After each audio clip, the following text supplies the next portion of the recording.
Hi, James Harrison here to talk about the next daily drumming influences. Again, this is Studio Drummers Week, and the second drummer in Studio Drummers Week is the drummer Gary Chester. Now, a lot of people may not know Gary Chester, and for a lot of drummers who do, they probably know him more as an author because he did this fabulous drum book, or two of them, one called The New Breed and then The New Breed 2. The New Breed was one of those books that came along and just twisted everything and put drummers in a new mode. Dave Weckl talked about that book, and then everybody had to go buy it.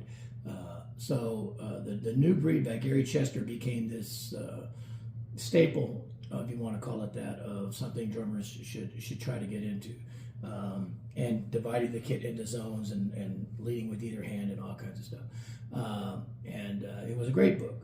And it would have a groove, and then you'd have to there would be what we call a melody, and you'd have to read one part with a different limb to create these different things. Great book, a mind bender for sure, but a good book. But Gary Chester was also quite a studio drummer, especially back in the 60s and whatnot. And there's a tune everybody knows, if you know the movie Stand By Me, or you've heard the tune Stand By Me by Ben E. King.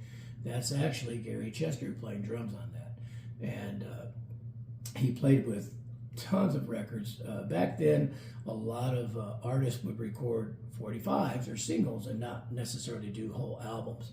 And that's why so many drummers back then played on so many records versus albums.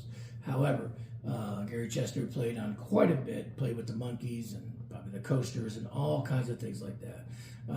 But really, honestly, for me, my awareness of him, even though I didn't know he played on those tunes, and I had heard a lot of those tunes, my awareness of him came through the book, and the book, The New Breed, the first one, and Dave Weckl talking about that. And then, like I said, once Weckl talked about it, and Weckl was like the drummer that everybody wanted to emulate. Everybody went out and got that book and tried to start doing that.